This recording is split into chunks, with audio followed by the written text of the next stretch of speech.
ஓம் சிவாய நமக. நேயர்கள் எல்லாருக்கும் வணக்கம். இந்த வீடியோவில் விசுவாவசு வருடம் ஆவணி மாதத்திற்கு உண்டான ராசி பலன் அப்படிங்கறதான் பார்க்க போறோம். அதாவது ஆவணி மாசம் அப்படின்னாலே சிம்ம மாசம். சூரியன் சிம்ம ராசியில ஆட்சி பெற்று உட்காரக்கூடிய ஒரு மாசம்.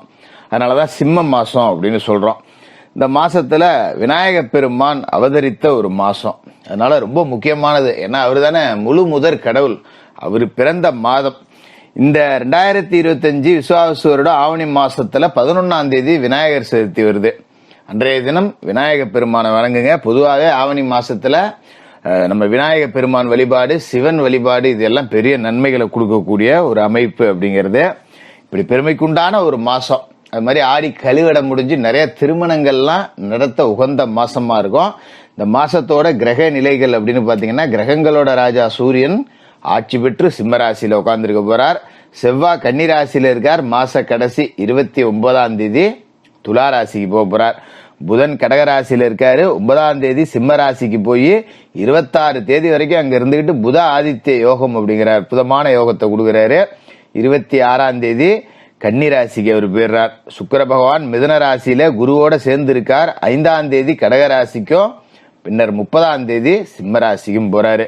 குரு பகவான் மாசம் முழுக்க மிதுனம், சனி பகவான் மாசம் முழுக்க மீனம், விஷப்பாம்பு ராகு கும்பம், விஷமற்ற பாம்பு கேது சிம்மம்.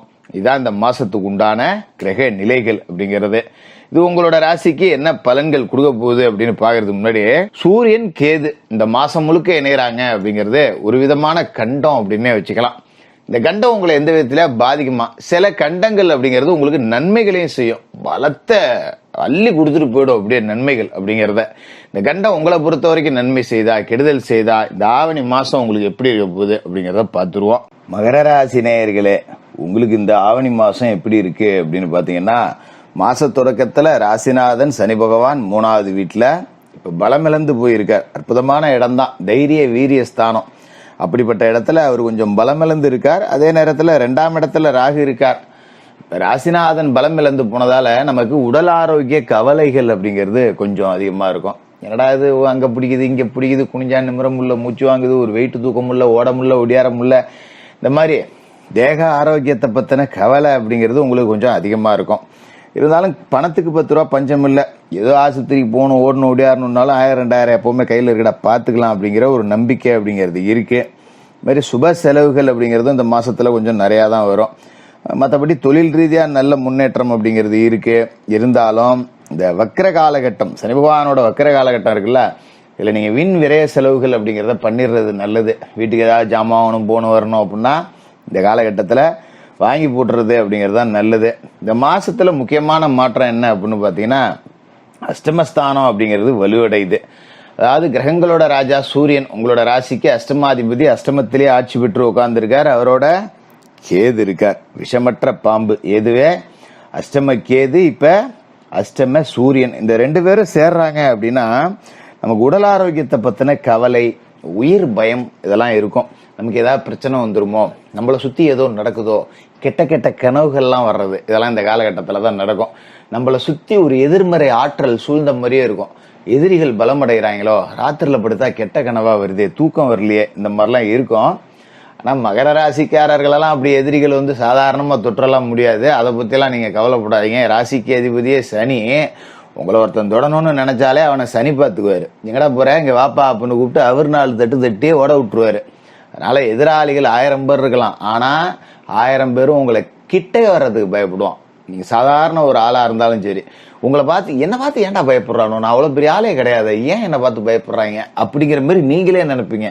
அந்த அளவுக்கு எதிரிகள் கிட்ட ஒரு அச்சம் அப்படிங்கிறது உங்களை பத்தி இருக்கும். ஏன்னா அது பிறவி, உங்களை நெருங்கவே முடியாது அப்படிங்கிற ஒரு சூழல். அது மாதிரி இந்த சூரியன் கேது சேர்க்கையால சின்ன சின்ன இழப்புகள் வரும். பொருளாதார விஷயத்துல கவனமா இருக்கணும்.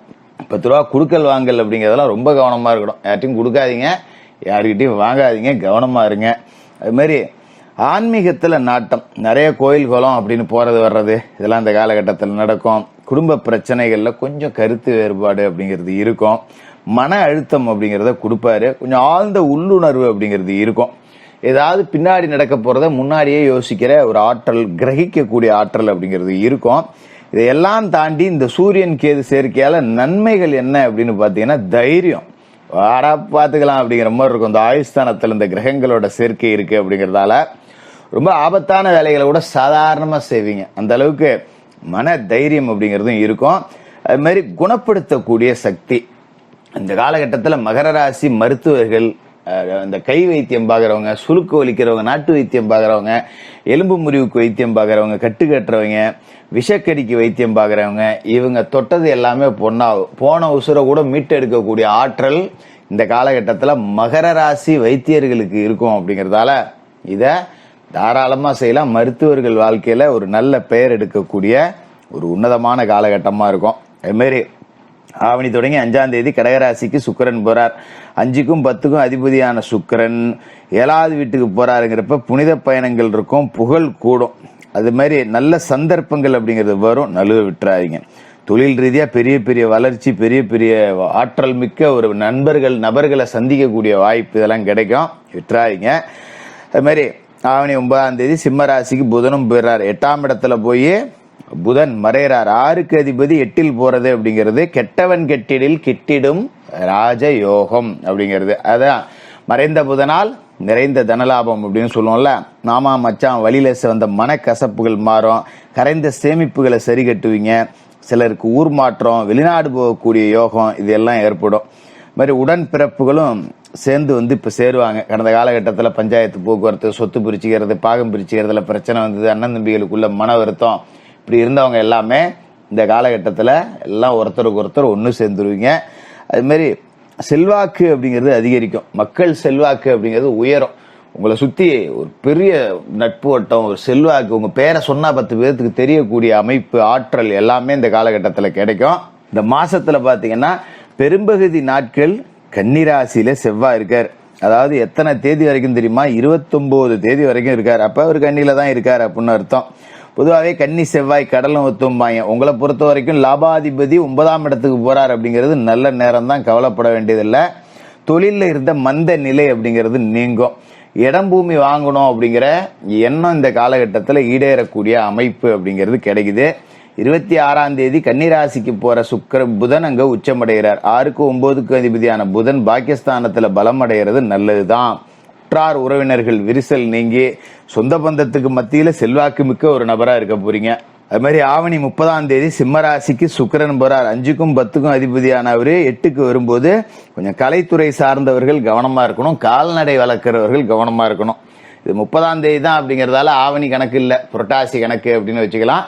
இருந்தாலும் கால்நடை வச்சிருக்கவங்க இப்பயே கொஞ்சம் எண்ணிக்கைகளை குறைச்சிக்கலாம். பெரிய பட்டி வச்சிருக்கேன், ஒரு 50 மாடு வச்சிருக்கேன், 100 ஆடு வச்சிருக்கேன் அப்படிங்கிறவங்க இந்த வியாதி டக்கு டக்கு டக்கு டக்கு டக்குன்னு பரவும். அதனால கொஞ்சம் கூடுமான வரைக்கும் எண்ணிக்கையை குறைச்சிக்கிறது அப்படிங்கிறது நல்லது. கலைத்துறையில் இருக்கிறவங்க எப்பவுமே அவைலபிளா இருக்கணும். போனுக்குன்னு ஆஃப் பண்ணி வச்சுட்டு பெரிய வாய்ப்பை நழுவ விட்டுறக்கூடாது, அதில் கவனமா இருங்க. மற்றபடி இந்த மாசம் உங்களுக்கு அற்புதமான மாசமா இருக்கும். மகர ராசிக்காரர்களுக்கு வாழ்த்துக்கள்.